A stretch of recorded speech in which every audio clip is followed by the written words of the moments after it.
नमस्कार दोस्तों, विद्यादीप में आपका स्वागत है। दोस्तों, पीईटी का रिजल्ट आ चुका है, लेकिन रिजल्ट में बहुत ज़्यादा कन्फ्यूज़न है। तो उसी कन्फ्यूज़न को हम लोग दूर करेंगे, उसको बारीकी से समझेंगे। ये आपकी स्क्रीन पे दिख रहा है, किसी एक कैंडिडेट का स्कोर कार्ड है जो कि पीईटी का है। इसमें 3 तरह के स्कोर दिखाई दे रहे हैं। एक तो एब्सोल्यूट स्कोर है, मतलब कि वास्तविक स्कोर।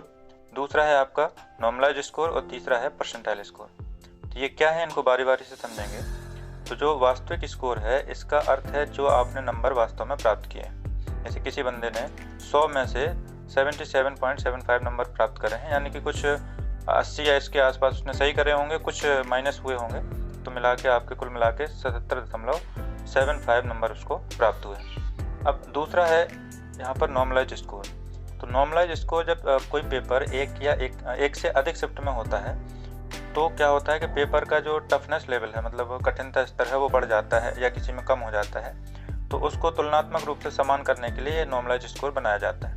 तो यहाँ पर जो भी आपके एक्शन होगा, जो आगे के फॉर्म में अप्लाई होगा या कुछ भी हो सकता है, तो वो इसी स्कोर के बेस्ड पे होता है। लेकिन इस बार इस परीक्षा में ये एक और स्कोर परसेंटाइल करके दिया गया है। इसका क्या मतलब है, ये कैसे कैलकुलेट होता है और इसकी वजह से आगे क्या इसके रिजल्ट हो सकते हैं, इसको हम लोग समझते हैं पहले।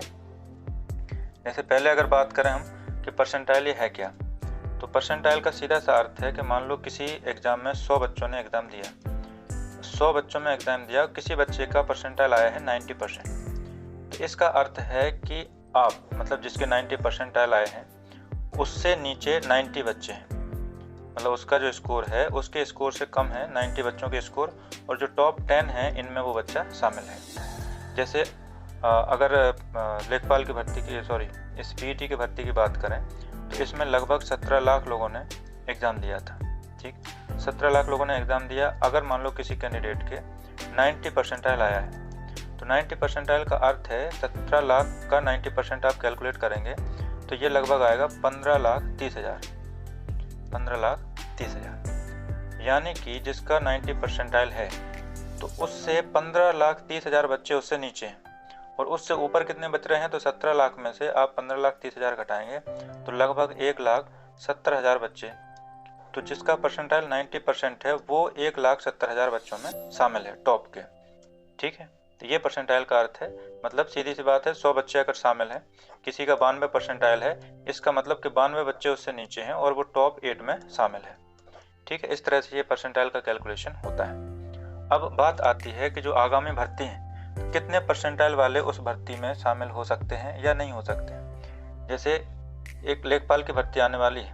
अब लेखपाल की भर्ती में लगभग अनुमानित 8,000 सीटें आनी है, या मतलब एग्जैक्ट देखा जाए तो 7,882 सीट आनी है।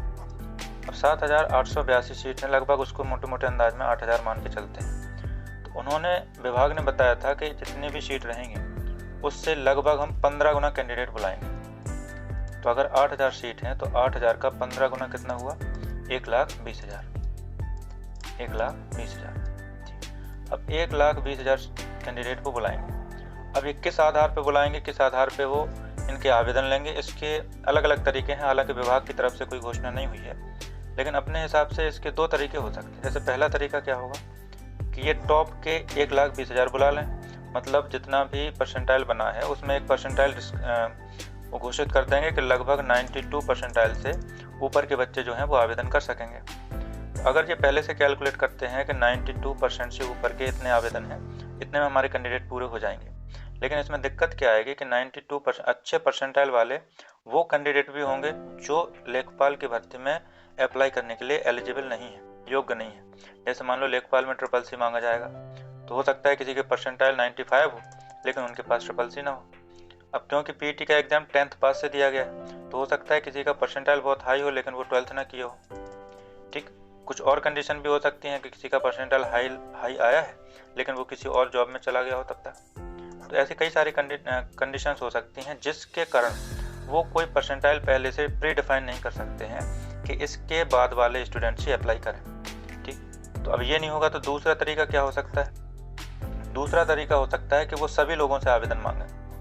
ठीक, सभी कैंडिडेट से आवेदन मांगेंगे और उनमें से जो एलिजिबल कैंडिडेट्स हैं और टॉप के जितने उन्हें चाहिए, जैसे मान लो 1,20,000 चाहिए, ठीक, तो सभी आवेदनों में से जो टॉप के 1,20,000 होंगे जो कि एलिजिबल हैं, मतलब जिनके पास CCC भी है, वो 12th पास भी किए हुए हैं, ठीक, तो इनमें से ये टॉप 120 छांट सकते हैं और उनको मुख्य परीक्षा में शामिल करने के लिए वो बोल सकते हैं, ठीक। ये 2 तरीके हो सकते हैं इसमें भर्ती में, जो लेखपाल की आगामी भर्ती है इसमें आवेदन के लिए। हालांकि अभी कुछ भी क्लियर नहीं है, अब वो तो विभाग ही कोई भी नोटिफिकेशन जारी करेगा, उसके हिसाब से आपको अपडेट कर दिया जाएगा। फिलहाल आप समझ सकते हैं कि अगर आप मान लो, ये तो लेखपाल के बारे में बात हो गई, अगर बात करें जो स्वास्थ्य कर्मियों की भर्ती आनी है, स्वास्थ्य कर्मियों की जो वैकेंसी आने वाली है, तो स्वास्थ्य कर्मियों की वैकेंसी में लगभग 9,000 कुछ वैकेंसी हैं। जैसे देखा जाए 9,112 लगभग वैकेंसी हैं, 9,112। तो इसमें भी जो एलिजिबिलिटी क्राइटेरिया होगा वो अलग अलग होगा, हो सकता है किसी में ट्रेनिंग सर्टिफिकेट मंगाए, किसी में कुछ और चीज़ मंगाए। तो वो जो स्वास्थ्य कर्मी हैं उनके लिए थोड़ा सा ये आसान रहने वाला है जिन्होंने ट्रेनिंग सर्टिफिकेट लिया हुआ है, ठीक है। इसके बाद जूनियर असिस्टेंट की भी कुछ लगभग 2,000 भर्तियाँ आने वाली हैं। तो ये डिपेंड करेगा कि वो किस तरह से आवेदन मांगते हैं, परसेंटाइल पहले से घोषित करते हैं या सभी से आवेदन लेकर उनमें से अपने टॉप जितने उन्हें चाहिए उनके भर्ती से लगभग 15 या 20 गुने जितने भी वो बुलाएं, उतने कैंडिडेट्स वो बुला सकते हैं।